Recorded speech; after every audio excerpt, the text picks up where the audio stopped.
In today's video, we're taking a look at how to season a pizza steel easy and simple.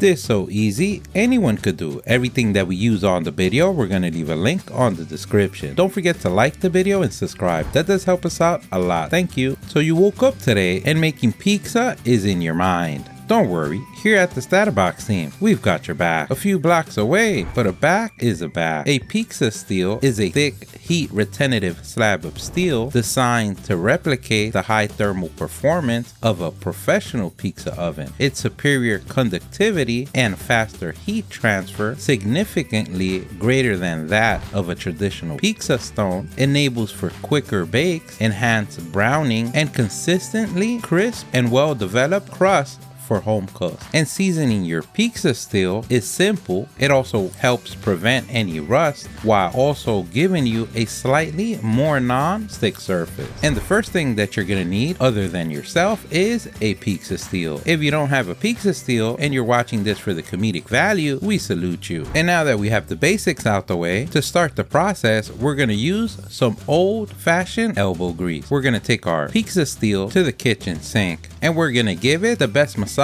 of its life. We're looking for maximum tip. So what we want to do is wash the steel with hot water and a small amount of dish soap. And we do this to remove any factory oils, in some cases pre-seasonings, and any dirt accumulated during the long travels from the far lands of the shipping world. And for this, we can use a non-abrasive sponge. We want to avoid steel wool and any highly abrasive scrubbers, as they can scratch the surface. Once we gave it the best massage of its life, we want to go ahead and make sure that we rinse it completely, removing all the dish soap. Once we rinsed it, we can go ahead and dry it. We can use paper towels, some drying cloth, or your loved one's favorite t-shirt. Just make sure after dried that you don't have any paper residues or any fabric fibers on the steel. And now that our victim is fully dried, I mean our pizza steel, we're going to bring it to our workstation and get it ready for the after party. We're basically gonna apply a very thin layer of a neutral oil with a high smoke point, such as avocado oil, grapeseed oil, canola oil, sunflower oil, and others. In this particular case, we're going to use grapeseed oil. So we're basically going to pour a little bit on the pizza steel, and using paper towels, we're going to spread it in every nook and cranny of our guest. Always remember, you want to get the sides, and if your pizza steel has a hole, you also want to get in there, just like last night. I mean, you professionally want to place the oil on all the parts, and we use a high point smoke oil because they are ideal for seasoning because they withstand high heat without breaking down. These oils polymerize cleanly at high temperatures, creating a durable protective coating on steel. You can also check out our video on how to season and remove rust from a cast iron pan. Once we apply the oil, we want to make sure that we come with brand new paper towels and remove any excess. You're basically going to wipe almost all of it off. You don't want to see any puddles, drips. It should look nearly dry because too much oil can cause sticky spots. And now that we become a high tip performance employee climbing up the ranks, we're going to take our pizza steel to the cold oven. We like to place it on the middle rack, and to avoid the alarm from sounding, having the neighbors call the fire department, we like to place aluminum foil all the way at the bottom rack to catch any drippings of oil if there were any. And that's a pro tip. We want to go ahead and place our oven on the bake function for a minimum of 450 degrees Fahrenheit to 500 degrees Fahrenheit, which is 230 to 260 Celsius. And we want to leave it there for 1 hour. And once we have reached our hour, we want to turn off our oven. We don't want to open the oven, and we want to let the pizza steel cool off inside of it. And because the last thing you want on a clear sunny day is to die, as a pro tip, you don't want to remove the pizza stone when it's hot. So once it's fully cooled down, we could go ahead and remove it from the oven. As you can see, it changed colors, it's seasoned and ready to use. You can always repeat this process 1 to 3 more times. Usually 1 coat is enough for rust protection, but adding a second or third thin coat would give it a harder, darker finish, making it more non-stick and lasting longer between uses. A properly seasoned pizza steel can maintain its protective coating for months or even years, depending on the use and care. With regular drying and the occasional light re-oiling, the seasoning remains durable and long-lasting. And after the steel is seasoned, a simple scrape off any food residue and wipe it clean with a dry, slightly damp cloth. No soap is necessary. If needed, use a non-abrasive scrubber, then dry it off thoroughly and apply a very light coat of oil to maintain the seasoning. And now you've done it. You can pat yourself on the back for a job well done. You become a black belt on pizza steel seasoning of your block. Don't forget, if you liked the video, please give us a thumbs up. That really helps. If you have any questions, place them in the comment section below. Either someone on the StatUpBox team or someone on the YouTube community can help you out with an answer. Don't forget to subscribe, follow us on social media. Thank you for watching, and here's a link to our latest video.